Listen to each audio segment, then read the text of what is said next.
నమస్తే అండి. ఇప్పుడు మనం చూస్తున్నది 800 SFT నార్త్ ఫేసింగ్తో ఉన్న గ్రూప్ హౌస్ అండి.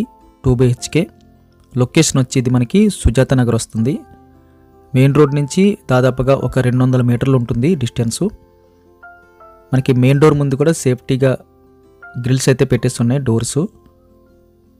కొంచెం ఓల్డ్ అండి, చిన్న చిన్న రిపేర్ వర్క్ అయితే ఉంది. అయితే ప్రైస్ అయితే రీజనబుల్గా అనిపించింది.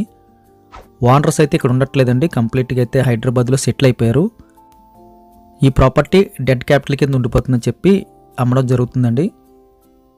ఇదంతా హాల్ వస్తుంది. హాల్స్ అయితే ఎక్సలెంట్గా ఉంది. కిందనైతే మెన్షన్ చేస్తున్నాము, మోర్ అనే ఆప్షన్ క్లిక్ చేస్తే కనిపిస్తుంది. హాల్ సైజు, బెడ్రూమ్ సైజెస్ అన్నీ కూడా మేము టైప్ చేసి మెన్షన్ చేస్తున్నామండి. ఇది సెకండ్ బెడ్రూము. 2 బెడ్రూమ్స్ కూడా మనకు బాగున్నాయి. కాస్త ఓల్డ్ది కాబట్టి ప్రజెంట్ ఫ్లాట్లతో పోలిస్తే ఒక 1000 SFT లాగా అయితే కనిపిస్తుంది.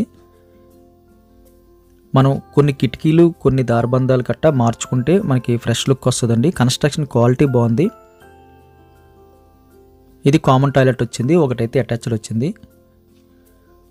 కొంచెం మోడిఫికేషన్ చేసుకుంటే మనకి రీజనబుల్ కాస్ట్గా రోడ్డుకి దగ్గరగా సుజాత నగర్లో ఒకటైతే మనకి 2 BHK దొరుకుతుంది. ఇది master bedroom. Master bedroom size కూడా ఎక్సలెంట్గా అయితే వచ్చిందండి. మంచి వెంటిలేషన్ ప్రొవైడ్ చేస్తున్నారు. వెరీ బిగ్ సైజులో అయితే బెడ్రూమ్ సైజ్ వచ్చింది. బెడ్రూమ్లో చివరిలోని ఒక చిన్న స్టడీ రూమ్ లాగా అయితే సెపరేట్ చేశారండి. అది కూడా మనం డిస్మాంటిల్ చేసేస్తే పెద్దదైతే వస్తుంది బెడ్రూము. దీని ఆపోజిట్లో మనకి అటాచ్డ్ బాత్రూమ్ వచ్చింది. ఆ పైన అంతా స్టోరేజ్ కనిపిస్తుంది. కామన్ టాయిలెట్ స్టోరేజ్ అంతా పైన వచ్చింది. ఇక్కడ నుంచి వెంటిలేషన్ అయితే బాగా వస్తుందండి. సెకండ్ ఫ్లోర్ ఇది. సెల్లారు, గ్రౌండు ఒకటి, అలాగే అనుకుంటే ఒకటి వస్తుంది. ఇది ఇదంతా కిచెన్ అండి. కిచెన్లో మనకి ఎంటర్ అవ్వగానే లెఫ్ట్ సైడ్లో పూజ కోసం అయితే సెపరేట్గా బిగ్ సైజులో అయితే రూమ్ వదిలేశారు. కిచెన్ సైజ్ బాగుంది. వెడల్పు పొడవు కూడా ఎక్సలెంట్గా వచ్చింది. చిన్న బడ్జెట్లో గ్రానైట్ అయితే సింక్ ఏర్పాటు చేశారు. ఎల్ షేప్లో అయితే మనకి స్టవ్ బాల్ కనిపిస్తుంది. చిన్న ఫ్యామిలీకి ఎక్సలెంట్గా సూట్ అయ్యే గ్రూప్ హౌస్ అండి. 800 SFT. ఆల్మోస్ట్ చాలా ఫ్రీగా అనిపించింది. పెద్ద హాలు, 2 బెడ్రూమ్స్ బాగా వచ్చాయి. బయట 10-12 వేలు రెంట్లో పే చేసి కన్నా ఇలాంటి ఒక గ్రూప్ హౌస్ తీసుకుంటే ఇంకొక 5-6 వేలు వేసుకుంటే మనకి EMI రూపంలో అది పే చేసుకోవడానికి అవుతుంది. ప్రాపర్టీ కూడా మన చేతిలో ఉంటుంది. సొంత ఇల్లు ఉన్న ఫీలింగ్ అయితే వస్తుందండి. చాలామంది తెలియక 12,000, 15,000 కూడా రెంట్లు పే చేస్తుంటారు.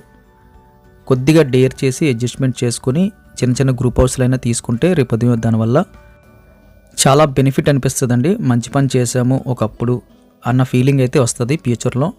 ఎందుకంటే ఎన్ని రెంట్లు కట్టినా అందులోంచి మనకు ₹1 రాదు. ₹1 ప్రాపర్టీ కూడా మన చేతిలో ఉండదు. అదే రెంట్తో పాటు కొంచెం ఎక్స్ట్రాగా మనం అడ్జస్ట్మెంట్ చేసుకుంటే EMI రూపంలో ప్రాపర్టీ మన చేతిలో ఉండిపోద్ది. గమనించగలరు. వీడియో ఖచ్చితంగా లైక్ బటన్ క్లిక్ చేయండి. ఫస్ట్ టైం మన ఛానల్ చూస్తున్నట్టయితే కింద కనిపిస్తున్న సబ్స్క్రైబ్ బటన్ క్లిక్ చేసి సబ్స్క్రైబ్ చేయండి. Thank you very much for watching.